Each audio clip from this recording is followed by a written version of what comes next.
بسم اللہ الرحمن الرحیم۔ السلام علیکم ورحمۃ اللہ وبرکاتہ۔ بنی اسرائیل کے 99 افراد کے قاتل کی توبہ۔ بخاری مسلم میں بنی اسرائیل کے ایک قاتل کا واقعہ نقل کیا گیا ہے۔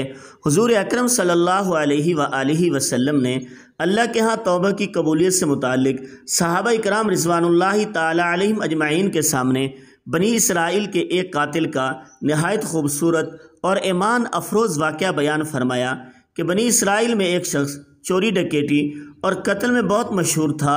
نہایت معمولی بات پر کسی کو قتل کر دیتا تھا۔ ہوتے ہوتے اس کے ہاتھ سے 99 افراد کا قتل ہو چکا۔ اس کے بعد اس کے دل میں احساس پیدا ہوا کہ مجھے بھی تو اللہ کے ہاں جانا ہے۔ چنانچہ یہ فکر بڑھتا رہا اور لوگوں سے معلومات کرتے ہوئے سرگراں پھرنے لگا، کیا میری توبہ قبول ہو سکتی ہے یا نہیں۔ کسی عالم شخص سے ملاقات کی فکر ہوئی کہ معلوم کیا جائے کہ ایسے شخص کی توبہ قبول ہو سکتی ہے یا نہیں۔ لوگوں نے ایک عابد شخص کے پاس جانے کا مشورہ دیا۔ اس شخص نے اس کے پاس جا کر مسئلہ معلوم کیا، کیا میری توبہ قبول ہو سکتی ہے اور کیا میری مغفرت ہو سکتی ہے جبکہ میں نے 99 انسانوں کی جان مار دی۔ تو اس عابد کو مسئلہ معلوم نہیں تھا، تو اس نے اپنی عقل سے قیاس آرائی کی، جو آدمی 99 انسانوں کی جان مار سکتا ہے اس کی مغفرت کہاں سے ہوگی۔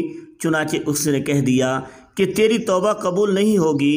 اس شخص نے غصے اور جلال میں آ کر اس کو بھی قتل کر کے 100 پورے کر دیے کہ جب میری توبہ قبول نہیں ہوتی تو لاؤ تجھے بھی ختم کر کے 100 پورے کر دیتا ہوں۔ چنانچہ اس نے 100 پورے کر دیے، مگر اس کے دل میں تردد باقی رہا کہ میری مغفرت کی کوئی شکل ضرور ہوگی۔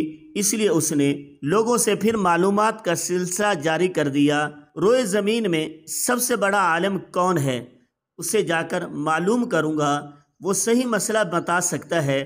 آخر لوگوں نے اس کو بتلایا، فلاں جگہ ایک عالم رہتا ہے، اس سے جا کر معلوم کرو۔ چنانچہ اس نے اس عالم صاحب کے پاس جا کر اپنی زندگی کی کارگزاری سنائی اور 100 آدمیوں کو کس طرح سے قتل کیا سارا کارنامہ سنا کر معلوم کیا کہ اب بتلائیے کہ میری توبہ قبول ہو سکتی ہے یا نہیں۔ کیا اللہ کے یہاں مجھ جیسے گناہ گار کے لیے بھی مغفرت کا کوئی خانہ ہے؟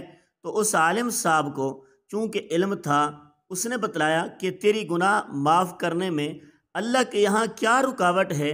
اللہ کی رحمت کا سمندر تجھ جیسے گناہ گاروں کے گناہوں سے بہت بڑا اور بہت وسیع ہے۔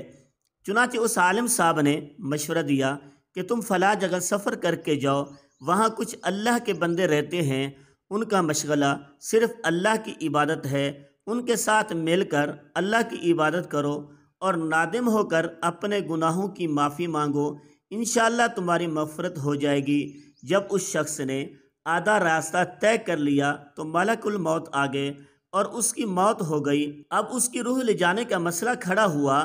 آسمانوں سے رحمت کے فرشتے بھی آئے اور عذاب کے فرشتے بھی۔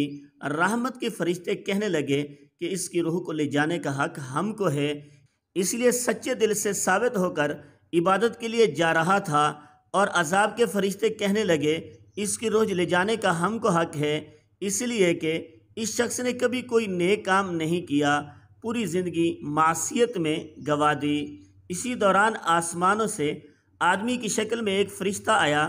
بعض روایت سے معلوم ہوتا ہے کہ یہ آنے والا فرشتہ حضرت جبرائیل علیہ السلام تھے۔ چنانچہ اس فرشتے نے تشریف لا کر دونوں طرح کے فرشتوں کے درمیان یہ فیصلہ کیا کہ دونوں طرف کی مسافت ناپ کر کے دیکھ لو کہ جہاں سے آ رہا ہے وہاں کی مسافت قریب ہے، یا جہاں جا رہا ہے وہاں کی مسافت، لہذا جہاں کی مسافت قریب ہو اس شخص کو وہاں والوں میں شمار کر دیا جائے۔ چنانچہ دونوں طرف کی زمین ناپ کر دیکھی گئی، جہاں جا رہا تھا وہاں کی مسافت اور جہاں سے آ رہا تھا اس کے مقابلے میں صرف ایک بالش قریب ہے۔ چنانچہ فیصلہ ہوا کہ مقام معصیت سے مقام عبادت صرف ایک بالش قریب ہے، اس لیے رحمت کے فرشتوں کو اس کی روح لے جانے کا حق ہوگا۔ چنانچہ اللہ کی طرف سے اس کی مغفرت کا اعلان ہو گیا۔ ایک روایت میں آتا ہے، قتادہ رضی اللہ تعالیٰ عنہ فرماتے ہیں، حسن نے فرمایا کہ ہم سے یہ ذکر کیا گیا ہے کہ اس شخص کے پاس جب ملک الموت آیا وہ شخص سینے کے بل